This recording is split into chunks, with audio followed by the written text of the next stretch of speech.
That'll be helpful. Well, good afternoon, everyone. We were giving everyone a few minutes. It's late in the semester. Everybody's very busy trying to get through the end of term, and I imagine that people will continue to trickle in. But we'll go ahead and get started for those of you who were here on time, and we probably have some people watching us live streaming as well. So let me get going. I'm Mari McInnes, the Executive Vice President and Provost, and I want to begin by thanking everybody who's played a role in the work of the task force this year. I especially want to thank my co-chairs, Lorraine Harricombe, Vice Provost and Head of UT Libraries, and Michelle Addington, Dean of the School of Architecture, for their great leadership in this project. Especially want to thank all of our co-chairs for their hard work, or subcommittee chairs for their hard work in leading the conversations, and to all of the faculty and staff and community members, students and others who have given input, who have provided their insights, their information for us about the ways in which they engage with the libraries, the role that the libraries are playing in supporting their teaching and scholarship and research, and we have certainly learned a lot. I cannot overstate how important this work is for the campus and how important it was that we took a year to listen to everybody and to really dig into the issues. Libraries are, of course, in a very different place than they were 50 years ago, and they're going to be in a very different place 50 years out. And we want to be sure that we are positioning the University of Texas libraries to be in the best position to serve the needs of our faculty, students, and staff. And we have learned a lot this year, and I'm very much looking forward to receiving the recommendations from the task force and receiving the report, and learning more from everything that's emerged over the course of the year. I want to remind you what our charge was at the outset, so that as conversations go forward today, you'll remember the kinds of questions that we asked the different subcommittees to really be digging on. And the first is developed a shared vision for how UT Libraries will support UT's mission in research, teaching, and learning. The second, to identify the resources that are required to best advance the creation, discovery, dissemination, and preservation of knowledge, and we don't want to forget that preservation piece. That's enormously important to support our mission, while recognizing that there are resource limitations. We never will be able to do every great idea that we might be able to imagine. And then to articulate the realistic strategies for the University of Texas Libraries to advance the higher education research ecosystem. How can we better support our faculty and the work that they are doing as the very nature of their research continues to evolve and change? It's certainly been an eventful year to have a task force ongoing about the future of libraries. There has been an enormous amount of conversation that relates very directly to the work of several of the subcommittees. I'm speaking most explicitly about the ways in which a number of universities have begun to engage with Elsevier, which is one of the largest publishers and really one of the primary drivers for a rise in the costs for collections for libraries that's just really truly unsustainable for American higher education. But as they are a disseminator of an enormous amount of faculty research, and they have a sort of, or at least up till now, have something of a stranglehold on that, and we've all had to pay these increasing costs every year in order to have our faculty be able to have access to this, and the ways in which they bundle and the ways in which they drive prices. You know, these are really, really important conversations for us to figure out how we're going to engage with that larger national conversation. So of course it speaks both to the resource question, it speaks very much to the sort of scholarship question and the research question. You know, how is it that our faculty should be disseminating their research? Are there other methods and other means that we might wish to talk about? And how do we break the stranglehold of a for-profit publisher that is driving costs in American higher education in ways that none of us can really sustain? So it's the intersection of our campus conversations have been very timely given what is going on nationally. But even more than that, it's just that the very nature of what we expect out of libraries continues to evolve and change so rapidly. And I appreciate your ideas and your insights into how that we can make sure that we are positioning UT libraries to serve our campus community well. For the futures. So we're going to do a number of things today. I'm first going to turn it over to Lorraine Harricombe, who will introduce our subcommittee chairs, and they will report out on some of the work that's gone on in each of those committees over the course of the year, and we're later going to have time for question and answer after we hear from all of them. So again, thank you for all that you've done to contribute to this over the course of the last year, and I look forward to hearing more this afternoon.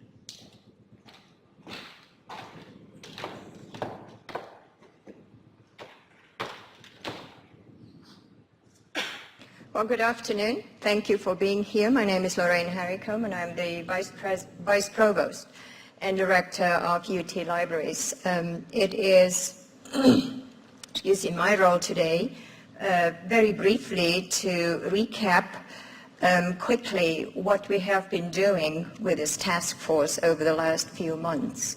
And I first want to thank Provost McInnes for launching the Provost Task Force about the future of libraries. This is a long overdue task force, one that has been launched on many ARL campuses around the country.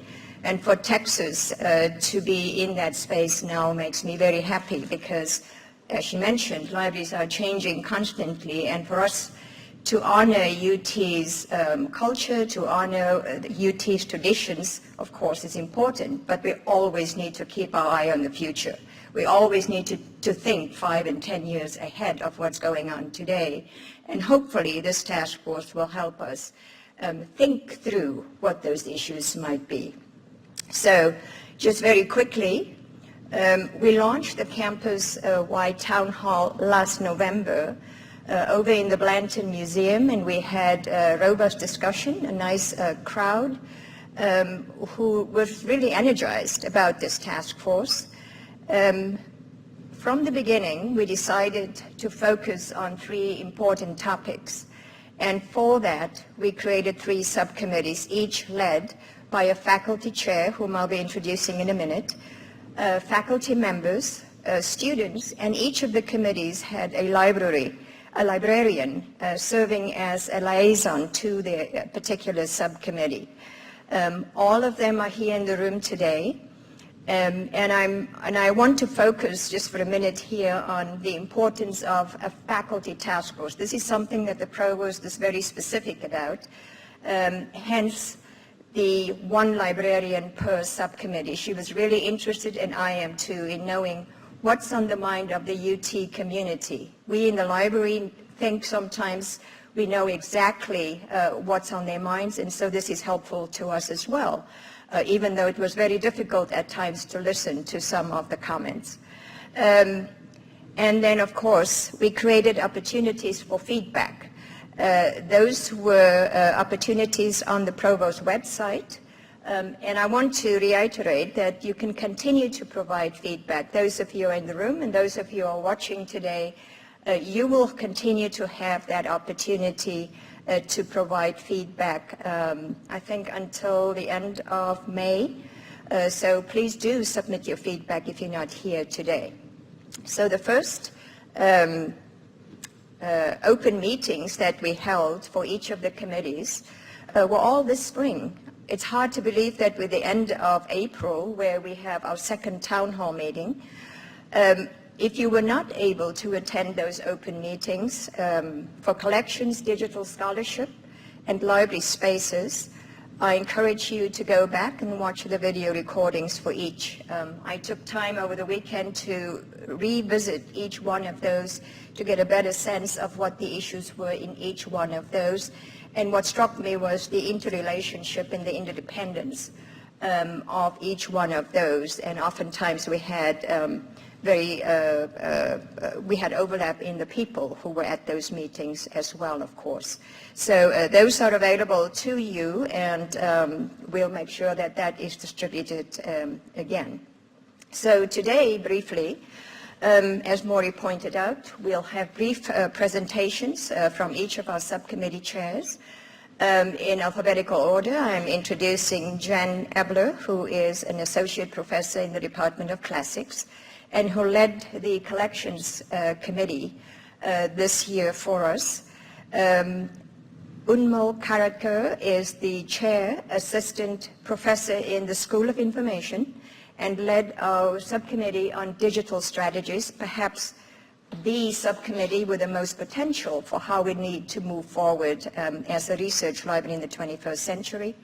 And then Klaus Rika, professor of integrative biology, as well as department chair. So to all three of you, I want to thank you for your leadership and for bringing us to this point today. I also want to recognize the librarians, Sean O'Brien, Jennifer Flaxbart, and Lexi Thompson-Young, who supported each of these committees in their work. Following their presentations, we will have a Q&A led by a consultant, and Kenny, who has joined us here today, former Dean of Cornell University and also former Interim Executive Director of the Association of Research Libraries. So Anne will be joining us on stage here to facilitate the Q&A. And then to wrap up, Dean Addington from the Architecture and Urban Planning School will articulate the next steps in this process. So with that, I'm going to invite up, I don't know who's going to go first. Library Spaces.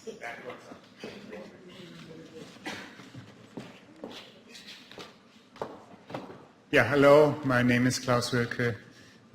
As it says, I'm the Department Chair of Integrative Biology, and I was chairing the Library Spaces Subcommittee. And before I start talking about what we found, I want to just give a few high-level perspectives of what we felt we should and shouldn't do, and that is mostly flavored by the feedback that we got in our previous open meeting. So we really see saw and still see our purpose as a fact-finding mission and as a mission of developing recommendations. And importantly, what we think we didn't have to do, or let's maybe better say that this is not our role, is to draft legislation. I'm saying that because some of the feedback we got was, oh, you have to very specifically define under what conditions exactly what will or will not happen, and so we purposefully did not go into that direction, and I think that's the correct choice at this point. Okay, so with that said, let me get to the key findings. The key findings are three. The first one is that UT needs to review all library spaces on a regular basis. That's something that hasn't really happened systematically. I'm sure that the library management keeps an eye on things and sometimes says, maybe we need to change something, but there isn't really a systematic process. And we have looked at some other universities. Some universities have systematic processes, others don't. We feel that if we look at what the University of Texas does in other situations, so if you look at, for example, departments are routinely reviewed, right? Every 5 years or so you have a comprehensive department review. If you have organized research units, they typically undergo a systematic review, and we feel that libraries should just be treated similarly with a similar process. And now the next point is kind of the same. I apologize for that. So there needs to be a formalized review process. And then there's the next thing is slightly different. So one is you review, but then the other is you enact change. And that's two separate issues, and we carefully separate those. So this brings me to my third point, which is that space changes need to be enacted through a formalized process that includes careful review and public feedback. It may sound like, well, that's just, again, the same thing, but really it's not. Because one is you just on a regular basis, every 5 years or so, you just review, and the outcome of a review might be, okay, everything is good, keep going, or something maybe needs to be changed, let's change something. But then you also have, independent of a review, there might be either an opportunity or there may be some other external influence where some unit or some group of people says we really should change something here. We're not using the space correctly, or we have an opportunity to do something new. And so then you want to change space without really it coming from a recent review process. And that's why we need to distinguish between those two items. The report that we're writing lays out fairly carefully how we think these processes should work. But again, it's not, we don't think of it as legislation, we think of it as a suggestion of how the detailed process could be set up in the future. And then just lastly, I want to point out a few things that I took from the feedback. So it's very interesting. We got a fair amount of public feedback, both in our meeting and then in written form on the website. And sometimes you get two sentences of feedback that completely contradict each other, right? One person says, oh, this all seems to be about undergrads. Who thinks about the researchers that work with the books? And then somebody else says, we have 40,000 undergrads on this campus. We really need to make sure that we meet their needs. And both perspectives are valid, right? We need to keep that in mind. And currently we have one main library and we have 11 sub-libraries. Not all libraries need to be treated the same, right? There's no one-size-fits-all solution. And different disciplines have different requirements, and different people on campus have different requirements. And so whenever we review space or think about how we use space, we need to keep that in mind. And certainly there is cases and fields where we need the books in the room, where somebody can go and look at a book in a room, and there's also cases where we need collaboration space for undergrads so they can go and study and learn and so on. Again, our committee felt that it's not our job to prescribe how exactly specific spaces are used at this time, just because it is so complex. Oh, I'm sorry, I got confused here. I talked about this point, which I thought it was up and it wasn't. So there's no one-size-fits-all solution. Different disciplines have different requirements. And then any space use change needs to take this into account, right? And I think as long as we keep that in mind and we bring the right people in the room for the specific space that we want to change, we have a good chance of doing the right thing. And with that, I hand it over to digital scholarship.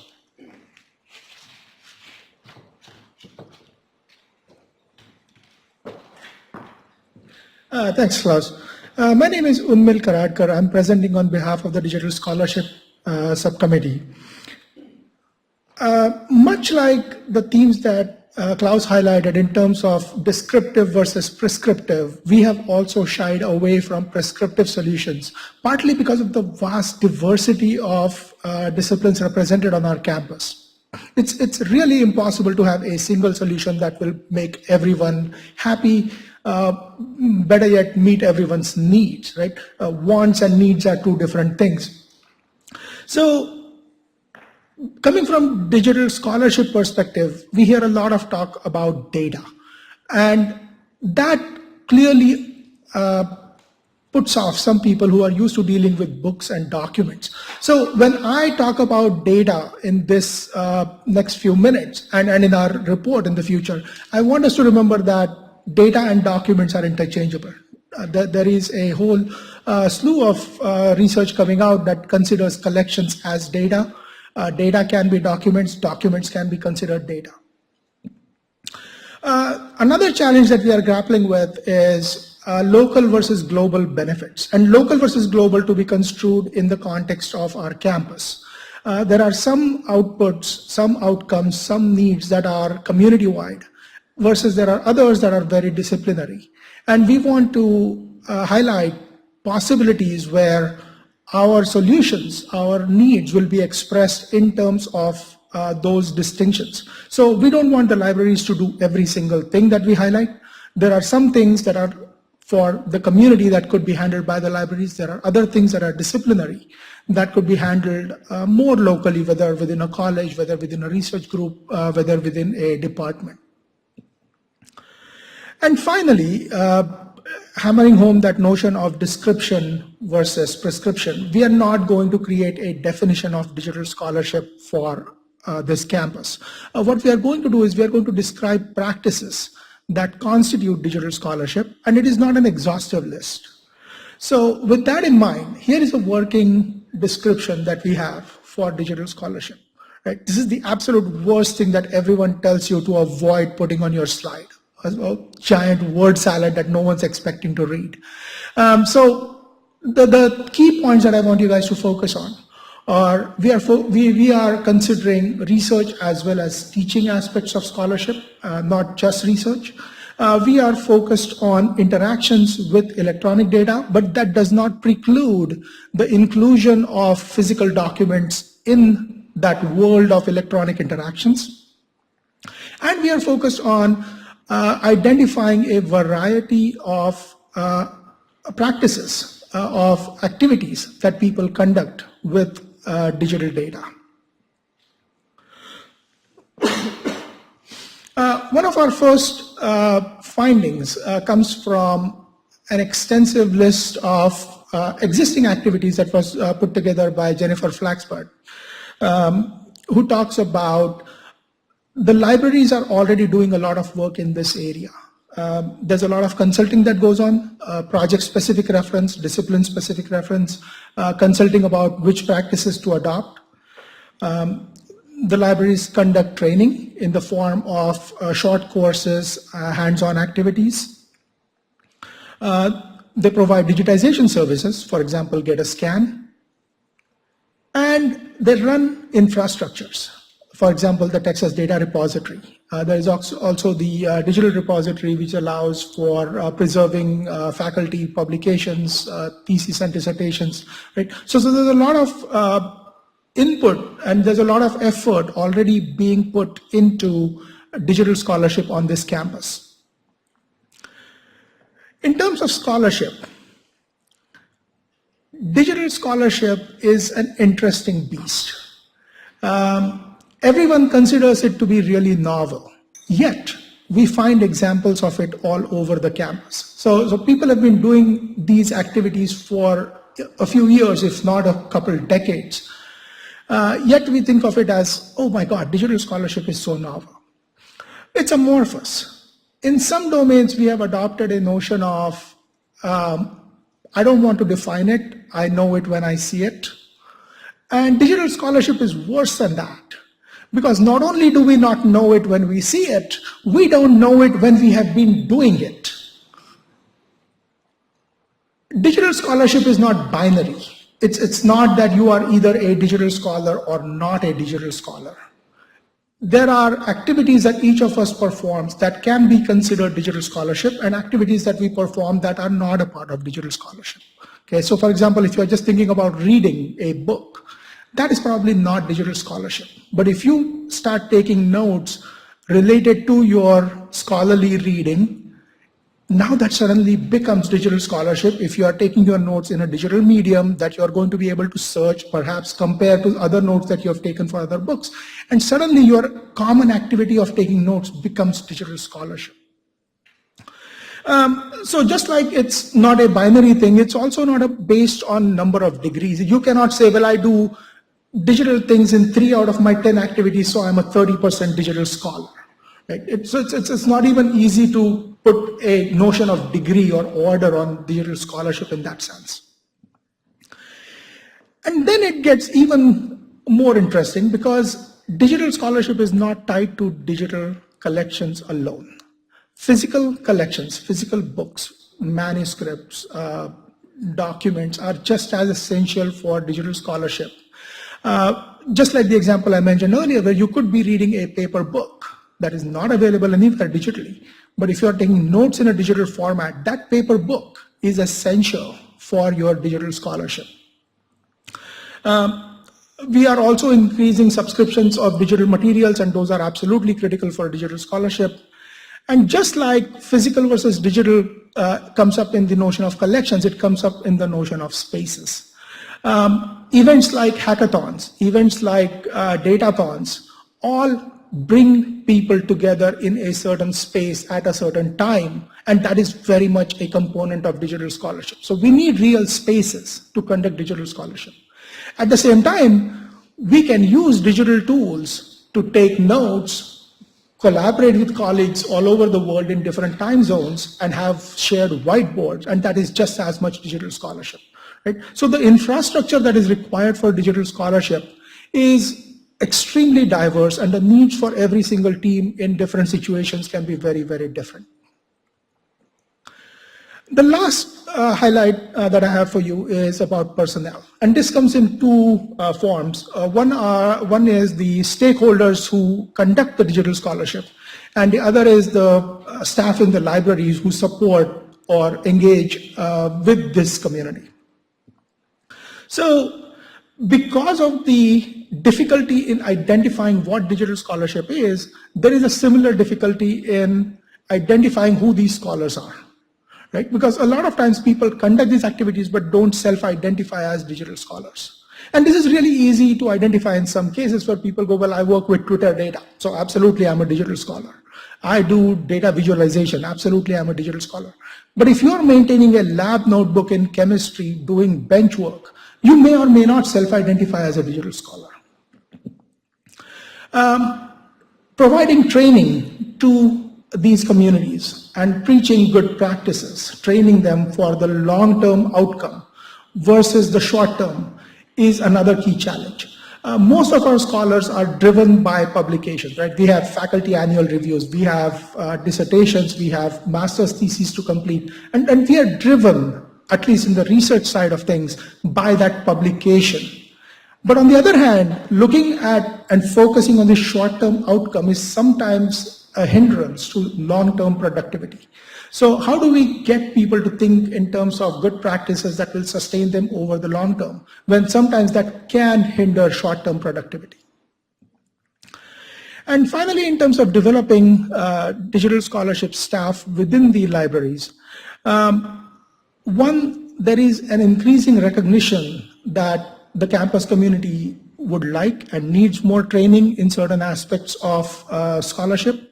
So people like Jessica Trilogan are being completely swamped with requests and have no time to do what she wants to do. And there's what is, to exaggerate a bit, a months-long backlog to get on her list. On the other side, there is also an explosion in variety. We are no longer dealing with textual-only materials. There are visual materials, auditory materials. There are different forms of paper-based media that campus scholars need support for. So in the future, being able to manage and support this diverging infrastructure and then being able to mitigate or provide for the needs of our scholars is going to be key. I want to end with a couple of higher level points. The first is, just because we are saying we need to manage greater volume, a greater variety, is not necessarily a translation into give us more money. Existing funds can be rechanneled and rethought of as we open up new positions.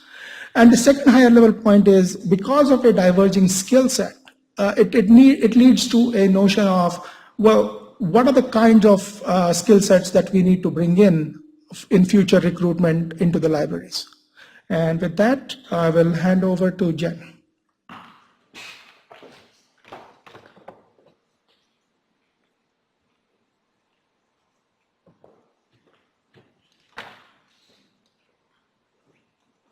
Thank you. So I'm Jenna Blurt, and I was in charge of the, I'm short.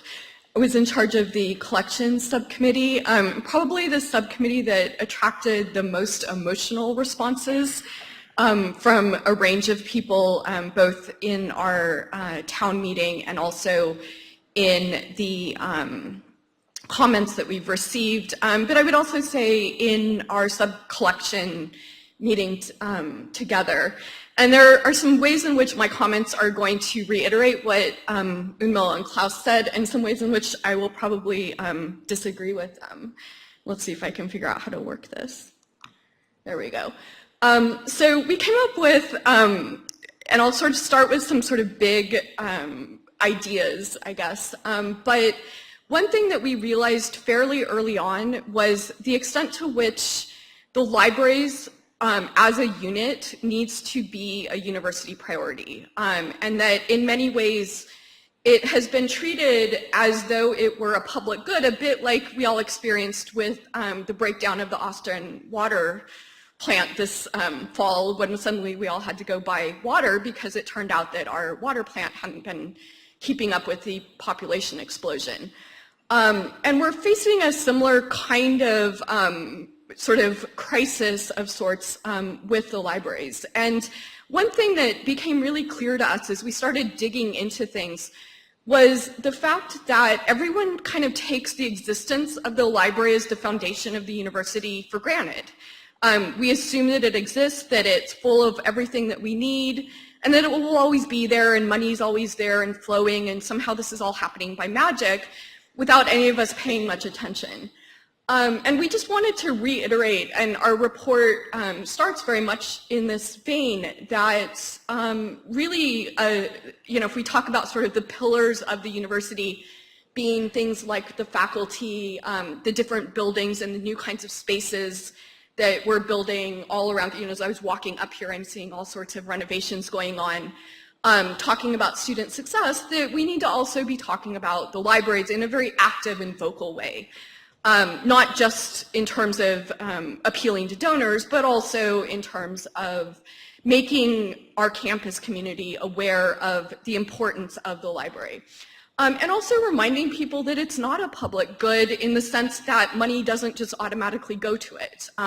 We make choices about where it goes. And one of the sort of key things that we'll be recommending is the fact that it does in fact require sustained funding. And at an absolute minimum, and Provost McInnes mentioned this, we're kind of caught in this mess right now with the big publishers, where we're paying these exorbitant fees and there's a rate of inflation every year. And that rate of inflation has to come from somewhere. And so at a minimum, that rate of inflation needs to be met so that we're not having to move money from other areas of the budget to cover it.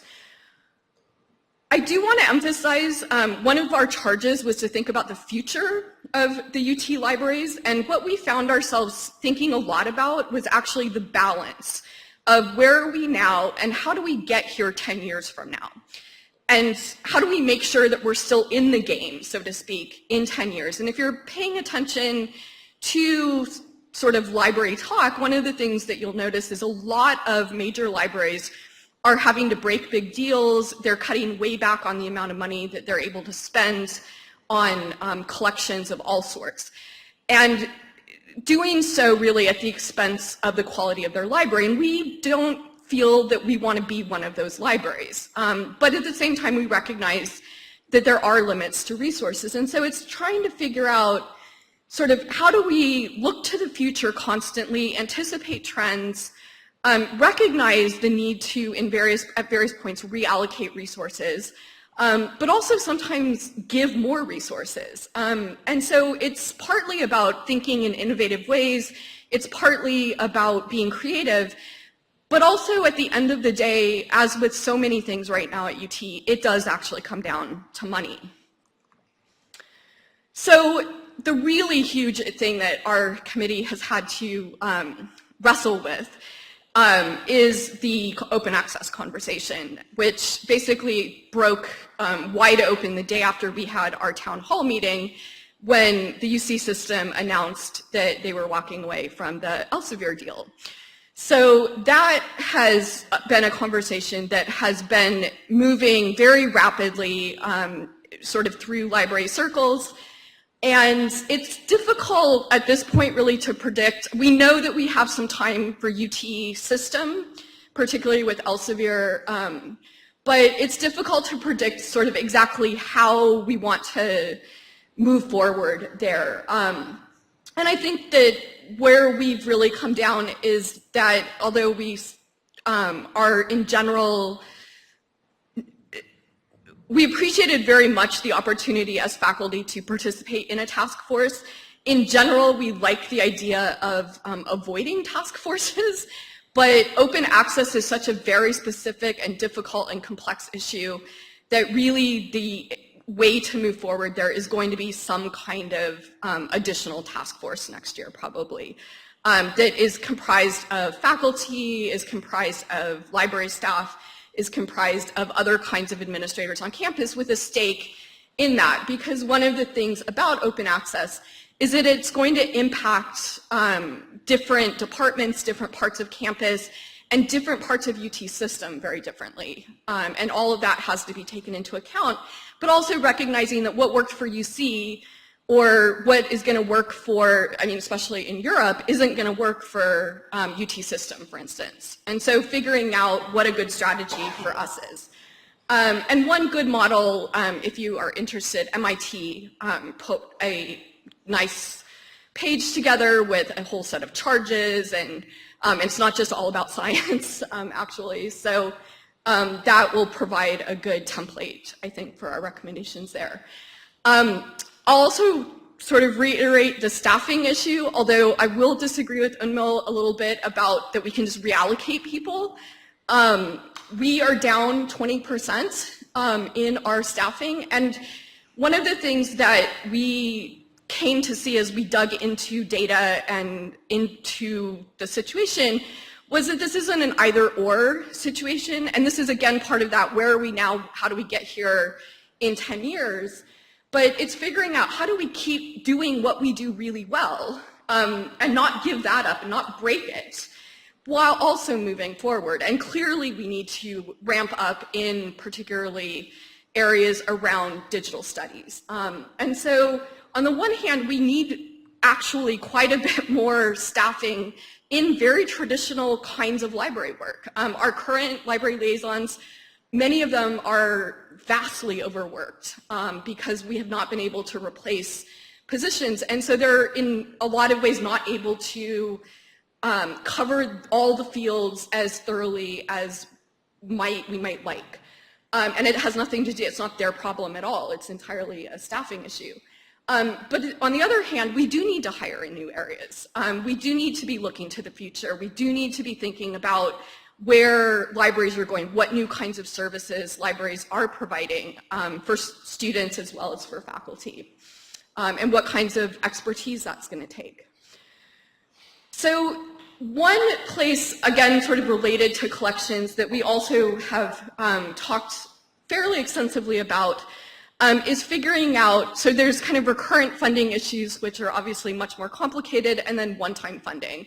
And thinking about ways that one-time funding might be used, particularly, so if you look at the provost's, or I guess we can see the feedback from the website, many comments where people complain about the decline in the quality of the collections. And in particular, having to use ILS much more. There's a lot of praise for the ILS services, but concern that we don't have the quality of collection that we once did, and that sometimes this ILS is great, but there are imperfections with that, and especially in sort of major fields, and as we hire in more interdisciplinary fields, trying to figure out how do we also provide the kind of research support for people who work in those newer fields that UT hasn't traditionally built collections in.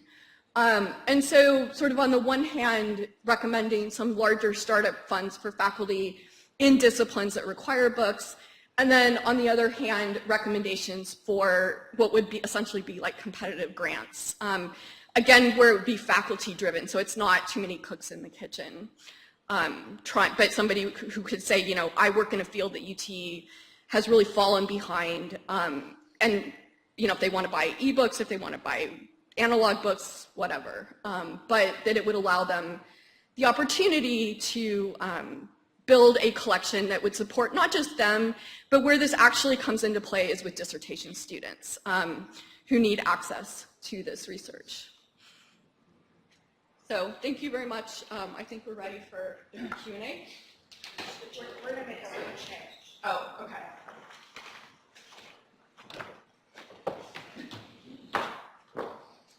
I think as we were going through this, one of the things we recognized is that I was going to summarize and talk about what we were going to do with this information, what types of next steps that we were going to have. And of course, we want an open question and answer session.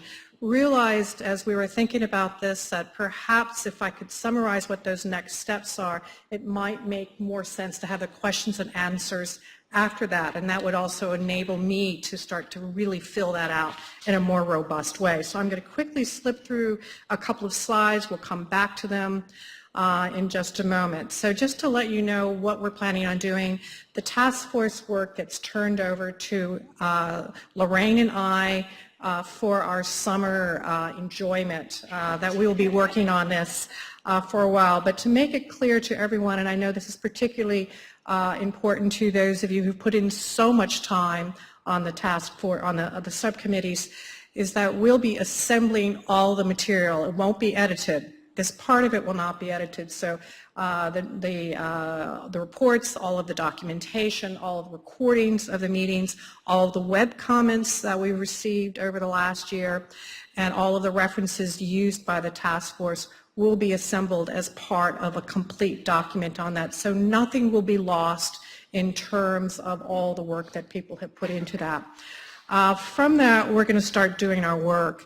We'll compile the issues, the concerns, the questions, and the opportunities. What the task force has done in this past year is just step one within this compilation. We need to be spending time as well gathering a lot of these issues and a lot of these concerns from the library staff yourselves within that, but we're also going to be interested in preparing references and connections to the types of discourse, the discussions that are taking place at other libraries throughout the country, and so not just university libraries, but other library systems as well. We're going to have something, what we would hope to be is sort of like a complete compilation of what we think the contemporary and important issues are that we will need to be addressing in the future. From there, hopefully we can do this over the course of the summer. We're going to start to foreground what we think are some of the key issues and key challenges that emerged from those sort of three sets of inputs and information that we'll be dealing with. A lot of these deal with the pinch points that have already been identified. You know, the pinch point that might be about a zero sum when it comes to finance. A lot of this will be unmet needs. I mean, we talk very much about sort of a concern as to what we might be losing from the past. We also have a series of needs that we're not filling for the future. We want to be very aware of what those might be, what opportunities we might be missing as a result. One of the really key things in looking at all this information is to be able to tie it to impacts. That as something begins to shift or to change, what will be the ultimate impacts? The impacts back on the disciplines, the impacts back on our teaching, the impacts back on the mission of the university within that. So we need to be able to sort of understand where those impacts are, which ones are detrimental, which ones indeed might be a positive impact. And I think the part that will be difficult for us, but one of the reasons why we want to spread out our source material as much as we can, you know, go to as many and glean information from as many sources as possible. It's just to start to get a sense of what some of the future uncertainties are that might be shaking, sort of disrupting what it is that we're doing in the library, things that we can start being prepared for. You know, I think that nobody in this room ever thought that what was going to happen with the Elsevier was going to happen with that Elsevier. I always say that wrong. It's Dutch and not French. But that we never thought we were going to be dealing with a situation like that. And libraries in general were unprepared for that type of shift. We need to start really looking down the road in terms of the things that we know will be major disruptors coming toward us. From there, really begin to identify domain. We tend to talk about this as if the domain is the library or the library system, but a lot of these domains sort of exist beyond just the library. It might be a domain that has to do with a college. It might be a domain that has to do with a particular kind of discipline and what that disciplinary structure is and what those disciplinary needs are within that. But beginning to understand that where sort of the pinch point, where the challenge, where the need exists, doesn't always sort of neatly reside within one unit or another unit. And sometimes it's not about the sort of the unit or the entity, sometimes it's about a structure. The way information is communicated or the way we have governance on campus, it might be a structural issue or a structural need as well on that. And of course, the really critical thing is beginning to sort of line up authority, responsibility, and money together. If we're going to be moving forward on things, is sort of knowing at that moment where all of that lines up. It's very difficult to make a decision about one of these when you're not able to tie in to those other types of aspects of that. And then what we hope we will do as part of our summer, we'll start to develop a roadmap, and a roadmap for moving forward. And the idea of this roadmap is really to focus on direction. And so the direction idea comes very much from recognizing that, particularly with some of the uncertainties we're dealing with, there's actually going to be a variety of scenarios which will take us down different paths. We can think certainly about the issue of the cost of digital publications. There's a variety of different approaches, strategies, and hopes out there as to where that might go. Each scenario will actually take us down a different road or a different path toward the type of things that we can be doing here to mitigate that. So part of this roadmap will be sort of like putting forward the different types of scenarios and what those sort of possible results, what those possible impacts might be for that. And also sort of defining for like what we call sort of the kind of directional changes, the critical nodes, who owns that?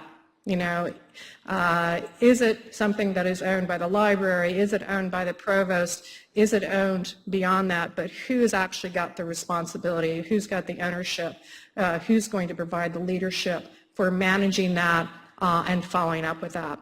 And we want to see this as a living document, that we've collected all of this information, we've had these conversations for the last year, but what we really want to do is think of it as a start, that this sort of first roadmap is just sort of plotting a set of directions, plotting a set of first moves on that, but it will be a living document that we will have to adjust, we'll have to go back and revisit, and most importantly, the things that we don't know will have to be folded into that. So sort of coming back from that, I think this is going to be a great time for us now to stop and talk about questions that you might have, suggestions you might have, additional comments.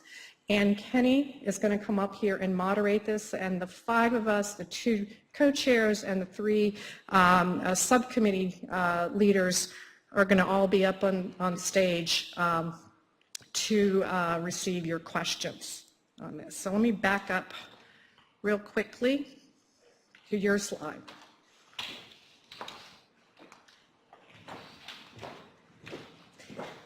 Thanks so much, Michelle.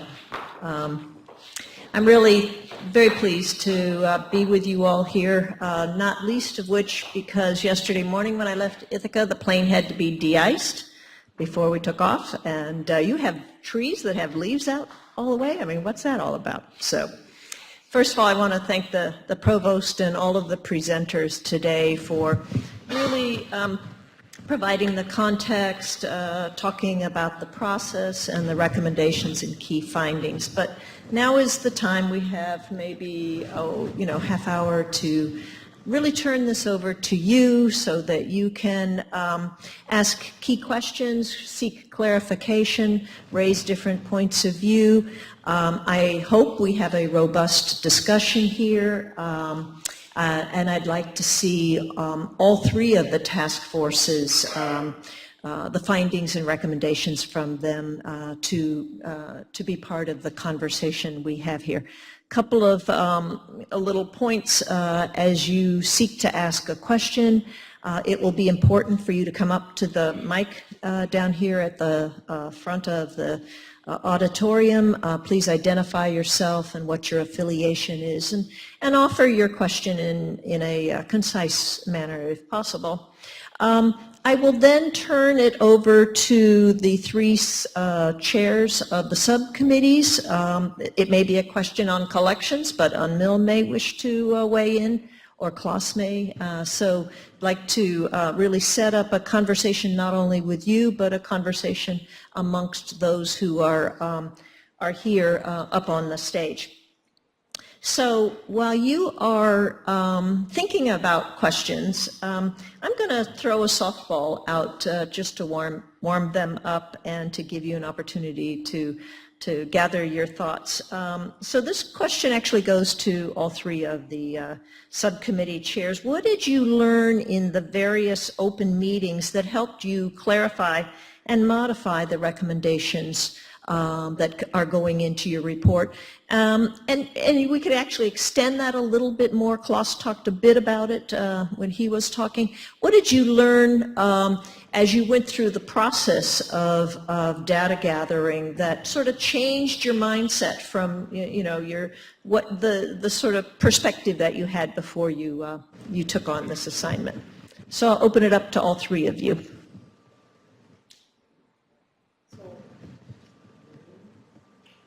Maybe. How about this? Okay. So I'm getting to answer this question because I happen to hold the mic and I could not step back quickly enough. In the digital scholarship open meeting, we benefited a lot from what we had learned from the collections subcommittee meeting. There was a robust participation from the audience, and there was a huge presence. So we knew that we were looking at a strong presence. What we did not expect, and then what we learned during the meeting, in a way, was that people don't think of what they are already doing, and then that just becomes a given for them, right? If you ask someone to say, well, what is it that you actually do on a day-to-day basis? Do you do digital scholarship? I think getting that kind of feedback in real time is really difficult. That was our insight right during the meeting. So I think for us, I think the way I'm going to answer this question is just to say that going into the subcommittee group, and I purposefully put together a group of people that included some contrarians, because I thought that that would bring out the best conversation in terms of the kinds of recommendations that we could make. As I mentioned, collections tends to arouse the greatest emotions for people because we all have memories of going to libraries and browsing books as small children. And it's difficult to kind of think about the fact that how much our own habits have changed over the last 20 years, 10 years, 5 years, and yet they have for all of us, no matter how much we love the books on our shelves. I spent an hour today trying to find a book for a graduate student because I have too many books on my shelf and they're not organized well enough. But I think what was most complicated for us actually was that we started off thinking that we were going to be talking about kind of high-level recommendations, giving advice about sort of how collections should be built, things. A lot of people care a lot about digital versus, or ebooks versus analog books, about how many stacks should be preserved, how space should be used in a library. And what we really found ourselves coming back to repeatedly were really basic questions about just sustaining the library and making sure that we have a good library going forward. So that, we do have a library that supports all the different kinds of services that it's going to need to do in a decade and in 2 decades. And then the open access obviously was something that we knew we'd talk about, but we had no idea the extent to which it would come to dominate the conversation, thanks to just timing. Yeah, I would say the number one thing that we learned in the space subcommittee is just how diverse the needs are and how different disciplines really have very different things that they care about. I'm a biologist. If you talk to a biologist about the libraries, they'll say, oh yeah, I tried to read this journal article online the other day and we don't have a subscription for that journal, so I couldn't read it. That's as far as a biologist thinks about the libraries, right? And then you talk to somebody in the humanities and they'll say, well, I needed this book and I thought I could go down to the library room and the book would be there and it wasn't there. So it's a completely different perspective. And I don't think, even though coming in I kind of expected that, I still think I learned it to a much greater extent than I was expecting. Okay. There are some folks who will be viewing this online, and there is an opportunity for them to submit a question online. But if you're sitting in the audience and you don't want to go up to the mic, you could also use this URL to submit a question online. But I'm hoping that there will be folks who want to come down to the mic and get us started with a question.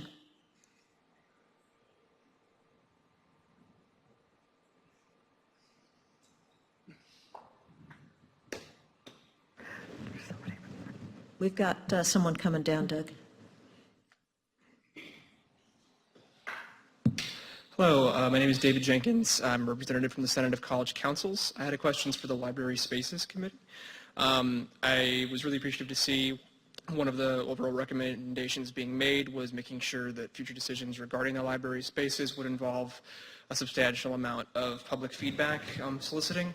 I was wondering, I understand that this is not the purpose of your committee is not to propose the exact specific guidelines for what all the libraries' conversations will be in the future. I was wondering if there were any more specifics you could describe about how that sort of public feedback will be factored into decisions in the future and how it will be solicited, if there are any more specifics to be given at this time. So I don't think that we have more specifics at this time. We actually had a conversation among the task force just a few days ago, trying to figure out how specific we should be, and we felt that that's probably not our role at this time. So some unit needs to be responsible for these things in the future, and that could be the provost's office, or it could be the library administration, so it could be the library committee, and we didn't feel that we should make that decision. So it's really up to the provost, I guess, to make sure that there is some sort of structure in place going forward. And there's many ways that it could be done that would all be reasonable. Would you welcome a friendly follow-up question from me on this issue? Of course.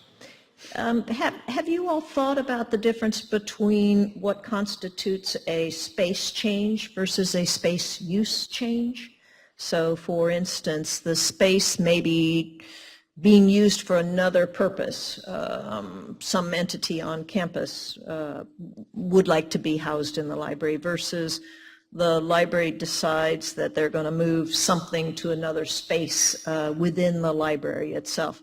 Where does that kind of thing, what triggers a review? Yeah, so that was probably the number one question that we got in our public meeting. Where, can you exactly specify what triggers? And I'm not sure we can. It really has to be when a reasonable person thinks that this is substantially enough of a change that we should review it. So somebody in our meeting brought up, well, what if there's a desk over here, service desk, and we move it over here? And I think that person actually suggested that maybe that should trigger a formal review, but that maybe is going too far. And so in the end, there needs to be a person in charge, and we have to assume that they're reasonable and that they can judge when it's a big enough change. I mean, we use the word substantial, which is purposefully imprecise. Mm-hmm. When a reasonable person looks at it and says, yes, this is a substantial change, then we want to make a review, and I think that would include both cases that you described, space change and space use change. Jen, do you want to? So bizarrely, I got an email this morning from a colleague in my College of Liberal Arts who apparently had just heard about the Welcome Center that is being built in the ground floor of the library and was astonished to hear this and wanted to know, did my committee, collections, have any thoughts on this? And I said, well, no, I mean, this isn't, what we do.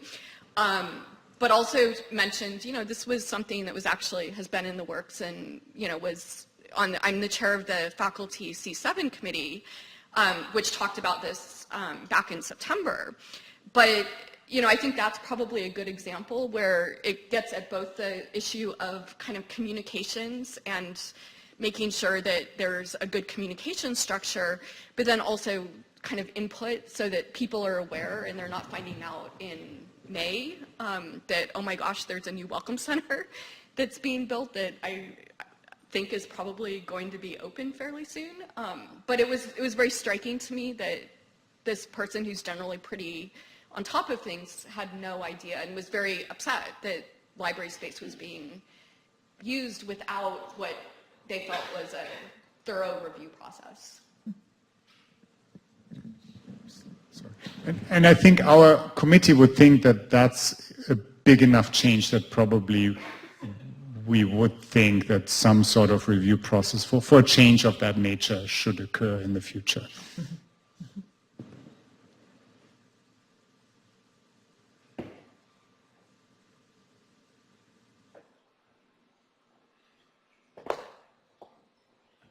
Hello, everybody. My name is Beth Dodd. I'm the curator of the Alexander Architectural Archives. And I know that there's been focused on, very good focus on the disciplinary areas of space and collections, but I also want to make sure that we don't forget some of the areas that don't fall within those clearly.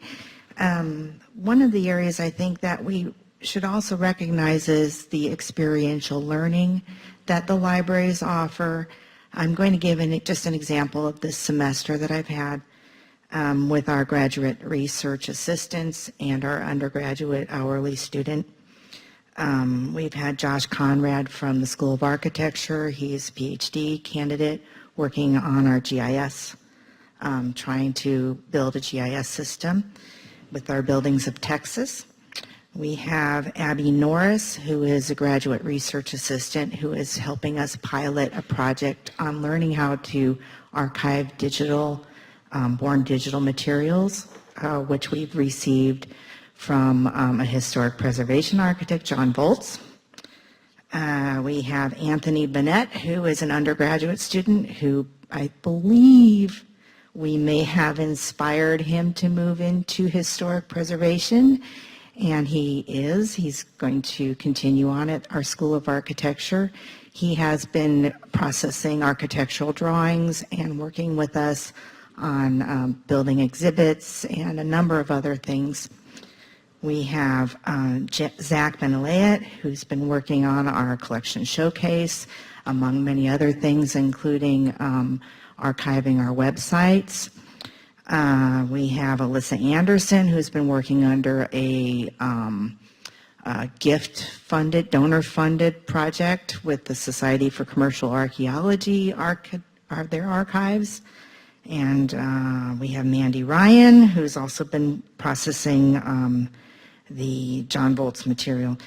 And Katie Jakovitz, who's been working on our artifact collection that we also got from the John Volz collection, a new area to help our School of Architecture students get hands-on experience with objects. This is 1 year's work, mostly funded with our small hourly budget, our small preservation supplies budget, and mostly in part with our Alexander endowment. This is not a large amount of money when you look at the huge UT system, UT at Austin budget. The things that we can do with a small amount of money, and many of these areas are innovative and moving our school forward. Finally, I think we can also, we should really think about the cross-disciplinary and interdisciplinary areas. We've helped discover a royal tomb, a Maya royal tomb with our collections. So we can do great things as long as we can get access and preserve these areas. So thank you. Thank you for your comment. Can I respond to that one? You may. I actually been gifted with a mic. This is... I think we need you to use the mic for those who are... No, oh, you have a I have a mic. I think everyone can hear me from the mic. This is, if we start to think about this idea of domain, I think a better way of also phrasing it, or an additional way of phrasing it, is also to think in terms of mission. And understanding that the mission is continuing to sort of expand for the libraries in a way that it has never been this expansive before. It's not just sort of a set of resources. It's not just support for people who are doing their PhDs or support for the disciplines, but it now has or plays an integral role in the way that, not only in the way that we are educating, but also taking an integral role in how we manage big data. This is actually going to be something quite owned by the library. So there's going to be an additional sort of set of just whether it's missions, whether it's opportunities, whether it's needs, whether it's expertise that we're going to be depending upon the library for that we haven't had before. And I think the other thing you mentioned, Beth, was this idea, discussion about interdisciplinary work. I think it's going to be both the biggest challenge and the biggest opportunities for our libraries. One of the things those of us who do a lot of interdisciplinary work realize is that what we consider to be the resources tend not to exist, and often what are gaps between disciplines. Much of what we do in interdisciplinary work is actually to sort of craft what that sort of new body of work is going to be, and crafting what that new body of work is going to be is not going to be sort of collecting a set of resources from one discipline and a set of resources from another discipline and hoping that somehow they will kludge together to give us new information. We, in our disciplines, are not as skilled at beginning to sort of mine resources to determine what that new sets of knowledge are going to be, and we're really going to depend upon the libraries to lead us through that. Yeah. Can you hear me? Hold on a second. Can you hear me now? Thank you. I would just like to respond to Michelle's comment, because it is true that the role of the library and the mission of the library is continually expanding. The university's business is our business. We would not be here but for the university. So we are all about the university's business, and the faculty and the students and the whole community is part of that business.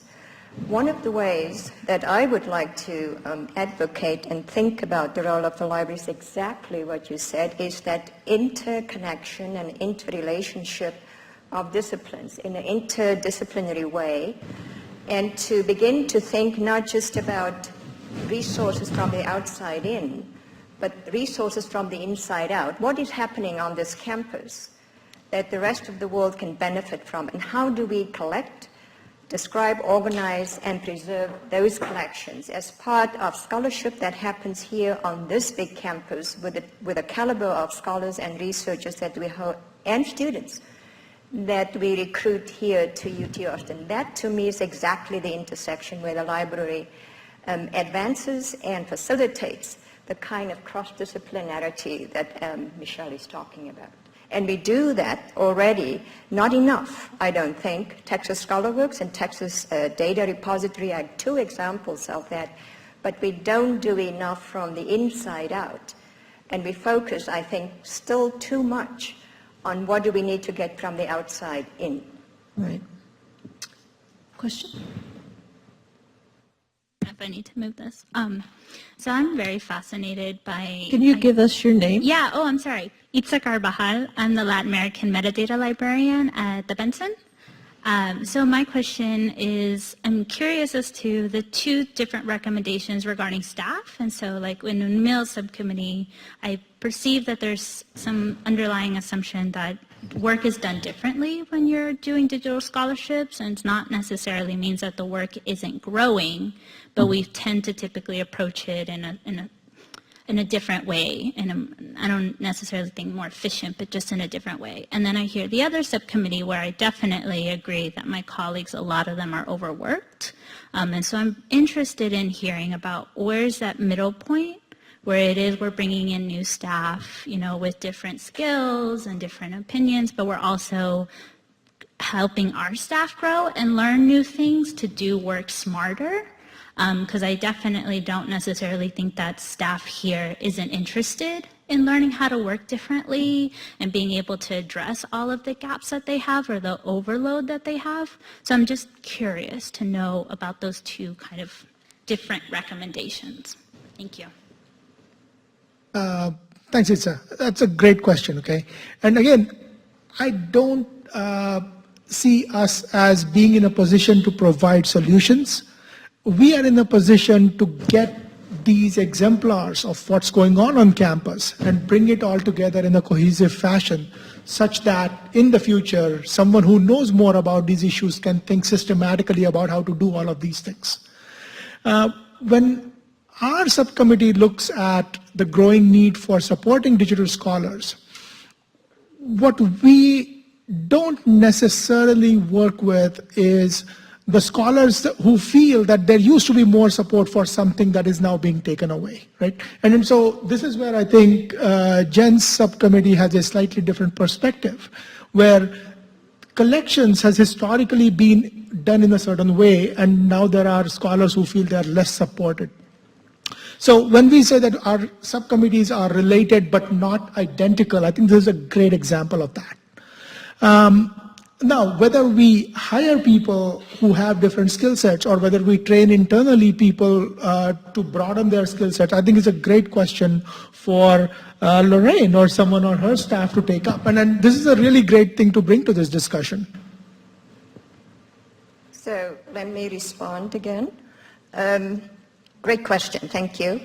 And it is something that we actually constantly talk about in the libraries. We talk about retooling, we talk about reskilling. We're looking at the author of what the traditional role of librarians is or was versus new roles and new directions, all of which we have, I won't say fully addressed, but that we have at least approached in restructuring 2 years ago.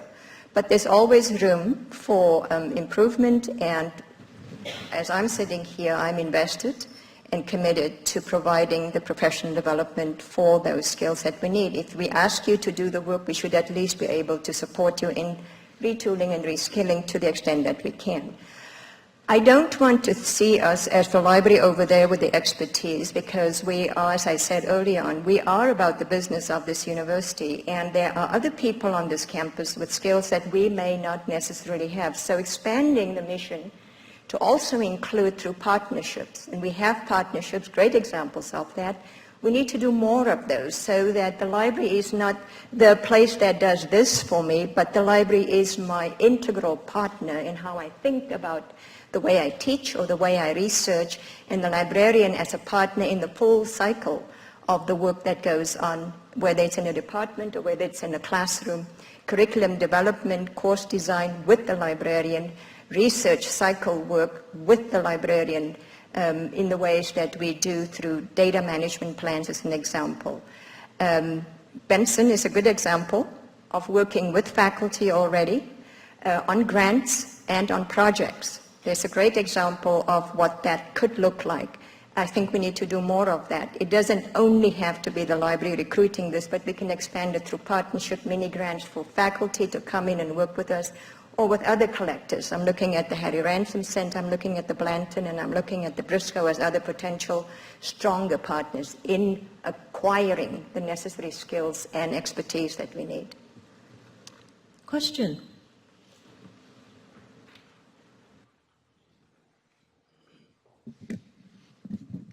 Hi, my name's William. I'm a student. First, just a few things I've noticed, and then another comment that should lead to feedback from y'all, hopefully. First thing is, it seems like going to the libraries now, they don't really look like libraries anymore. It's just open space, open room, study lounge.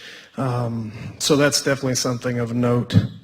And same thing with the academic center, the Flan Academic Center. It's been gutted, just turned into office spaces, and then a big empty room on the first level. Computer resources are gone. You don't check out laptops to students anymore. So we've seen a lot of that go by the wayside. But if you're going to keep the name library, make sure that it still feels like a library and looks like a library, and you have those resources available. Tangential to that, also seeing a lot of those resources taken away, thrown away, donated, or sent to a warehouse somewhere for the interlibrary loan system. I guess out at the research campus, have to wait, 3 days to a week just to have those sent over. And a lot of those materials are, some of those materials are restricted to library-only use. And so if you're not even going to have access to them in the library, you have to wait to have them sent over. The Fine Arts Library seems like they've gutted all the DVDs and Blu-rays. A lot I know were donated, but a lot of those are library use too. You don't really have viewing lounges.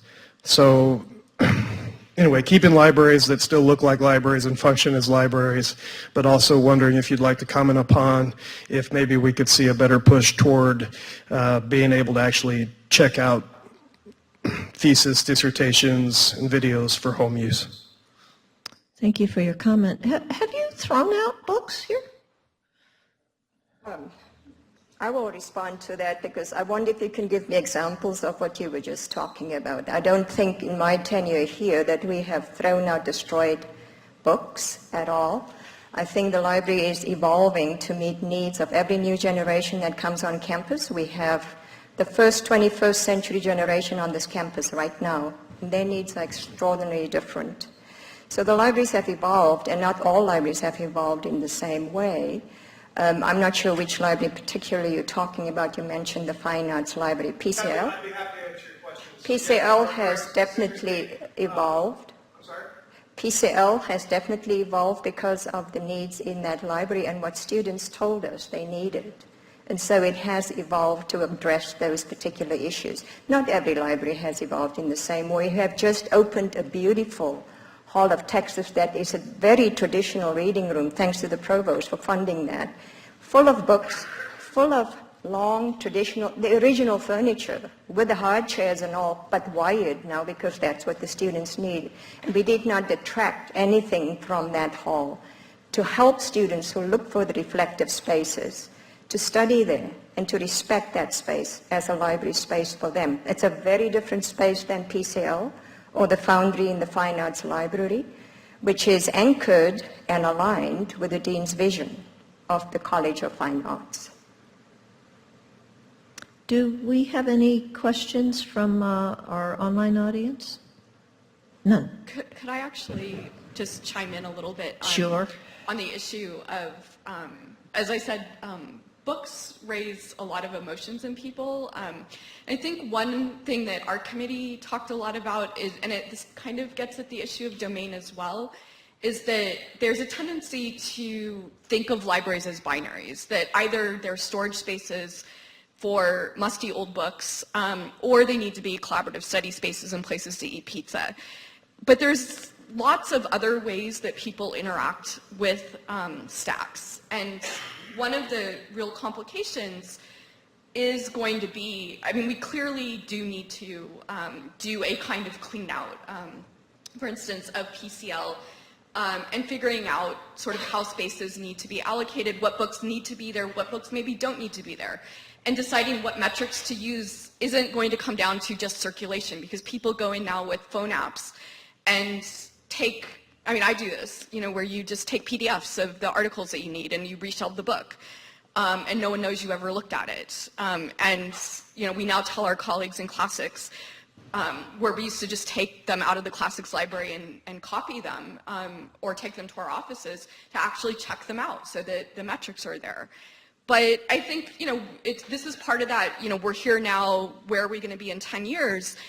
Things evolve, things change. But one thing I do also want to respond to is, I get very twitchy about using the category students as a generalization. And there was an article just, about Yale students in the Washington Post and sort of freaking out because, sort of with not enough information, they heard that books were being taken out of their, one of their libraries. And I think it's really important because I hear just as much from students how much they love books and how much they love stacks and they love interacting with them. So and that's part of the challenge going forward is absolutely going to be figuring out how to find that balance, how to find a middle ground that's not going to make everyone happy or maybe anyone exactly happy, but that kind of maximizes both sides of making good use of collaborative learning space, which students definitely tell us they need more of, but at the same time also a library looking like a library and having books in it. Mm-hmm. I just want to say that somebody mentioned early on we have 12 libraries on this campus. All of them have books in them. Definitely, we're trying to diversify the uses of the spaces we offer in our libraries. But we're not throwing out books, we're preserving books in high-quality facilities. Yeah, just to try to answer your question from earlier, I was by no way accusing the library of throwing out books. I was referring specifically to the Fine Arts Library and its audiovisual collection, and I was actually told that by a librarian or a worker there that recently a lot of those audiovisual materials had either been donated or possibly even thrown out, and that's why they were no longer, there to be seen right in front of us. We have, Klaus, did you want to? This may be our last question, so make it a good one. I'll try. Jonathan Kaplan, Middle Eastern Studies. One of the things which has been brought up quite frequently are students' needs for the library as well as faculty needs. And student needs are an evolving, rapidly changing set of needs, whereas faculty needs tend to be longer duration in terms of their both presence on campus as well as the slower rate by which they change in their methods. How have you balanced students versus faculty in crafting your recommendations for the report? Good question. I will take a first stab at that, and maybe each of you can try as well. I guess that makes this job such an exciting job, Professor Kaplan, trying to manage and trying to balance all the different needs and wants, I'll add, across the spectrum. From where I'm sitting, I see hordes of students physically in and out of the library. I see hordes of them, and I'm talking only about pre-sale at this point. So to ignore that constituency, 40,000 of them, would be a mistake, I think. You are correct in that faculty are here long after the students are gone. They come and they go, and each one reminds me of the Pepsi ad. Every generation refreshes our thinking about what we need to be. So we have to take those into consideration. But I can assure you that as we think, this is a model that I inherited when I came, and I appreciate it so much about this library, is that everything we do, we pilot. When it's a library space, we pilot and we engage our user community, including the faculty, the students, and the staff, about what will work. And then we pilot it for a while before we make investments in it. And that's the way we learn better and deeper about what we actually need to do and try to balance it. Now, granted, we do this not in every library. Every library is different, and it doesn't have to change at the same rate.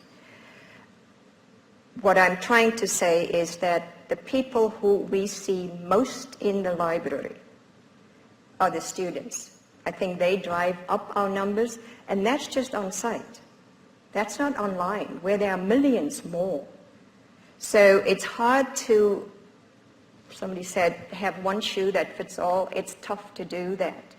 And the pilot projects is one way we do that. We certainly have to look at data. Data doesn't lie. We have data that we look at, accurate data to help inform decisions. And we can debate about the validity of that or the use of only one type of data. But we do look at it because it does help inform our decisions. But I'd also like to push back a bit of the notion that somehow the student needs change rapidly and the faculty needs maybe don't. I think that's really discipline dependent, and actually I would say in the natural sciences and engineering and so on, probably the student needs in many ways are more constant and more persistent. Students will always need to have access to material where they can learn, and whether that's books or online. If we summarize that as access to textbook type of material, that's not going to go away anytime soon. And they'll need space where they can sit down, where they can study, and where they can work with each other. That's a very constant. It's been like that for 100 years, and it's going to be like that for the next 100 years or so. Whereas if I look at, say, my own needs, I got my PhD in 99. For me, my PhD, I was in the library almost every week, looking at journal articles, reading things.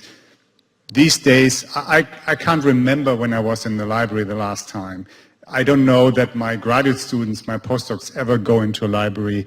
The only way we interact with the library when we're not on campus is that we can actually access journal articles through the web proxy from home, which is probably for us the most important service that the library provides. So I would say in the natural sciences, actually the change has been much more dramatic for the researchers and the faculty than it has for the students. I understand that if you go into other areas, it may not be like that, and that's why I started out at the very beginning saying we all have different needs in different areas. But I think it's somewhat myopic to say, oh, the faculty needs are constant and the student needs are not. And Mel, a last comment from you? Yeah, just a quick amplification of what you've just heard. The adoption of technology is also not dependent on these broad categories of student versus faculty. The adoption of technology is not dependent on age. I've done a bit of research on adoption of technology, especially in the archive reading rooms by humanities scholars. And what we have found is that advanced, whether you want to call them senior scholars, whether you want to call them professors, full professors, they are just as keen to adopt technology as the younger scholars, and there are other younger scholars who are not so keen to adopt new technology. So I would caution us against putting people in these broad buckets of young versus old, students versus faculty. And then really, human preferences are very, very independent of these characteristics. So we are out of time. I want to thank you all for coming. Would you join me in thanking our panelists? And there is still time to offer your comments and recommendations and suggestions and read things into the record. We have those two are going to have a wonderful summer, and the more fodder they have, the more fun they'll have.